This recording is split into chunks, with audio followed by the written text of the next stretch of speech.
sondage yi ñu am fu ñu ko teg Coly sondage bu ñu koy wax approche scientifique la c'est des indicateurs en matière électorale man donné laa xam xaj na xarañte boobu dañu ma ko tàggatee ci parti socialiste rapport départemental bi man maa ko def jébbal ko le responsable chargé des élections di Serigne Mbaye Thiam xam naa élection tous les archives de 96 jusqu'à maintenant à la commune de Médina Ahmed Diène lépp maa ngi ko yor ñu jàngat élaborer un document bu tudd stratégie du potentiel électoral de la commune de Médina ba ñu defee xayma boobu ñu ne 47 000 électeurs lañ am demoon élection 2012 Benno Bokk Yaakaar ñoo defal seen bopp seen sondage technique laataa beneen sondage ñu koy bàyyi keneen ku autonome ku indépendant def sondage am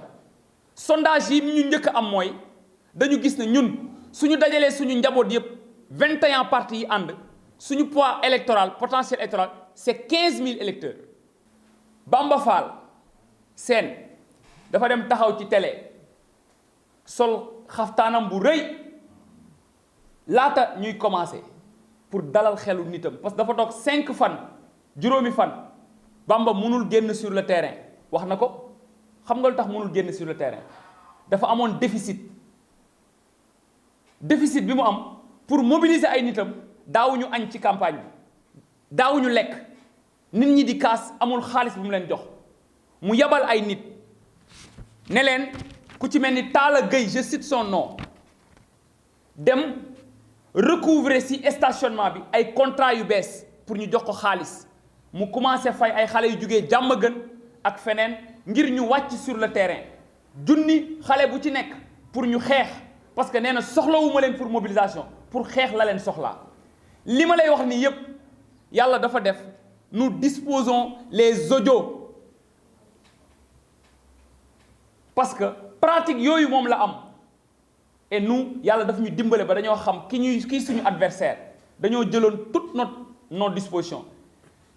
Médina ñetti fan yi suñ ma fi kidnappé la police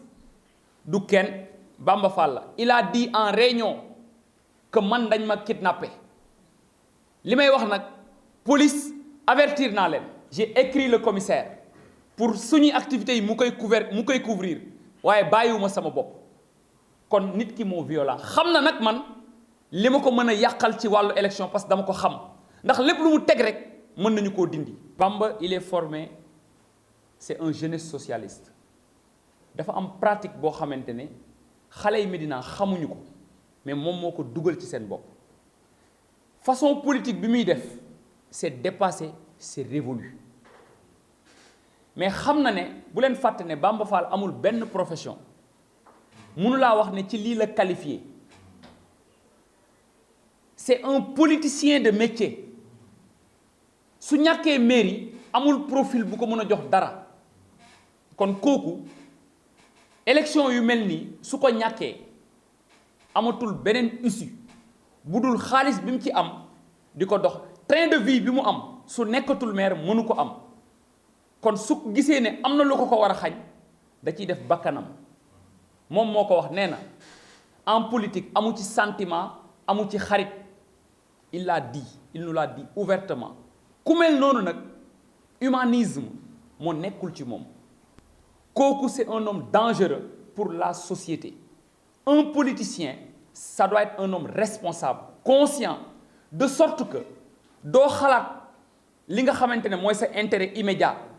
mais l'intérêt de la population bi la dénk ñoom nga war a xalaat mais Bamba Fall c'est pas une personne c'est pas la bonne personne moi je dis suñu nekkoon ci réew mu nga xamante ne ni politique bi dañ ko wàññi mu jeex tàkk Bamba Fall sa place c'était pas à la mairie sa place aujourd'hui je pèse bien mes mots c'est à Rebeuss